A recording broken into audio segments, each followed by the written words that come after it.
Pourquoi y a-t-il des licenciements en Suisse romande? De nombreuses entreprises ont récemment annoncé des licenciements collectifs impliquant plusieurs centaines d'employés en Suisse romande. C'est Renault, Procter, Kudelski, Bobst, Logitech, et certains élus se disent surpris. Est-ce vraiment une surprise? En réalité, non. Il suffit de regarder l'évolution du cours de l'action en bourse de nos grandes entreprises pour réaliser qu'elles sont en grande difficulté. Depuis 2 ans, l'action Kudelski a chuté de 77%, l'action Logitech a chuté de 50%, et Bobst de 30%. Et le pire, c'est qu'après les licenciements dans le secteur technologique, ce sera le tour du secteur bancaire, dont par exemple l'action Crédit Suisse, que l'on voit à droite, a chuté de 50% en 2 ans. Malheureusement, nos entreprises perdent la confiance des marchés et devront opérer des nouveaux licenciements. Alors pourquoi?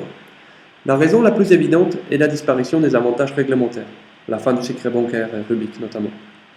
Ceci découle de l'isolement politique de la Suisse face aux États-Unis, à l'Union européenne et à la Chine. Nous avons également une mauvaise aptitude au risque et on innove peu depuis quelques temps. Heureusement, nous avons également des points très positifs tels que la démocratie directe, la paix du travail, les travails flexibles et la formation de nos jeunes. Mais comment peut-on faire pour redevenir compétitif? Nous devons changer notre modèle de développement économique. En effet, nos élus ont délaissé et affaibli nos PME, des entités agiles et innovantes qui sont devenues trop rares. La création d'emplois est le premier problème des Genevois, pour pouvoir faire face à la vague des licenciements qui nous tombe dessus. Il nous faut donc un plan de relance économique. Alors voyons ce qui est proposé par les autres candidats. La candidate socialiste souhaite améliorer la réinsertion des chômeurs et lutter contre la sous-enchère salariale. Mais ce n'est pas cela qui va donner de la compétitivité à nos PME. De même, dans le programme de M. Maudet, il souhaite améliorer la formation continue et défiscaliser le deuxième revenu des familles. Mais là non plus, on ne renforce pas la compétitivité de notre économie. M. Sedou pense lui qu'il s'agit d'un problème d'orientation des jeunes.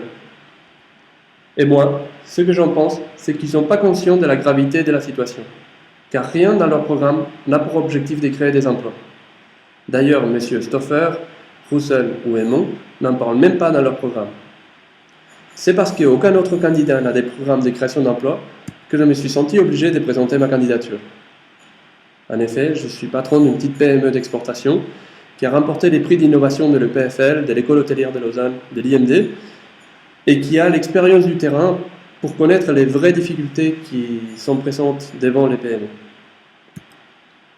Ainsi, pendant cette campagne, je souhaite présenter un plan pour la promotion des PME et pour la création d'emplois qui sera présenté le 1er juin 2012.